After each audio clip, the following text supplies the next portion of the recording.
in such state as the shortness of time permitted. And since you had no knowledge in their lifetime either of my Lady Duchess or of the others who are dead, except Duke Giuliano and the Cardinal of Santa Maria in Portico, in order to give you that knowledge after their death as far as I can, I send you this book as a picture of the court of Urbino, not by the hand of Raphael or Michelangelo, but of a humble painter who knows only how to trace the chief lines, and cannot adorn truth with bright colouring, or by perspective art make that which is not seem to be. And although I try to show forth in their discourse the qualities and character of my personages, I own I failed to express or even to suggest the excellencies of my Lady Duchess, not only because my style is inadequate to describe them, but because my intelligence fails even to conceive of them. And if I be censured for this, or any other matter worthy of censure, for I well know that my book contains many such, I shall not gainsay the truth. But as men sometimes so delight in finding fault that they reprehend even that which does not merit reprehension, to such as blame me because I did not imitate Boccaccio or conform to the usages of present Tuscan speech, I shall not refrain from saying that while for his time Boccaccio had a charming faculty and often wrote with care and diligence, yet he wrote far better when he followed only the guidance of his natural wit and instinct, without further thought or care to polish his writings, than when he strove industriously and laboriously to be more refined and correct. For this reason, even his followers declare that he greatly erred in judgment concerning his own works, holding cheap what did him honour, and prizing what was worthless. Therefore, if I had imitated that manner of writing which in Boccaccio is censured by those who otherwise praise him, I should not have been able to escape those same aspersions that were cast on him in this regard. And I should have more deserved them, because he committed his faults thinking he was doing well, while I should have known I was doing ill.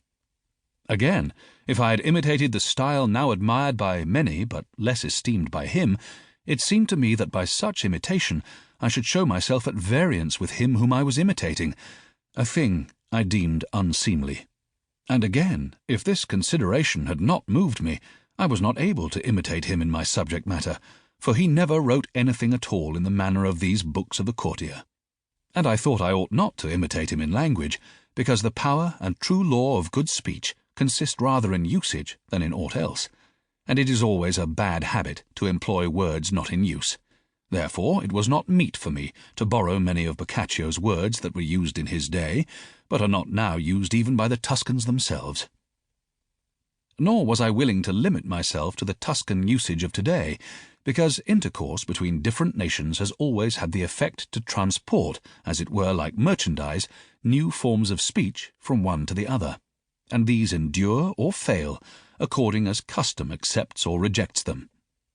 Besides being attested by the ancients, this is clearly seen in Boccaccio, who used so many French, Spanish, and Provençal words, some of them perhaps not very intelligible to modern Tuscans, that if they were all omitted, his work would be far shorter.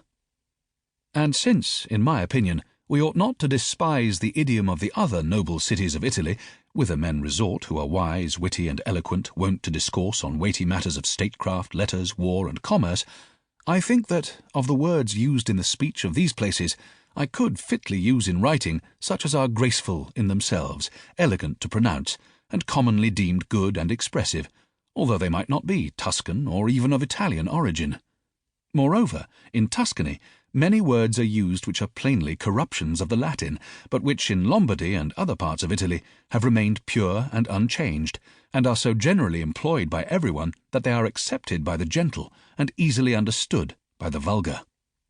Hence, I think I did not err if in writing I used some of these words, or preferred what is whole and true speech of my own country, rather than what is corrupt and mutilated from abroad. Neither do I regard as sound the maxim laid down by many that our common speech is the more beautiful the less it is like Latin. Nor do I understand why one fashion of speech should be accorded so much greater authority than another, that if the Tuscan tongue can ennoble debased and mutilated Latin words, and lend them such grace that, mutilated as they are, they may be used by anyone without reproach, which is not denied, the Lombard or any other tongue may not support these same Latin words, pure, whole, precise, and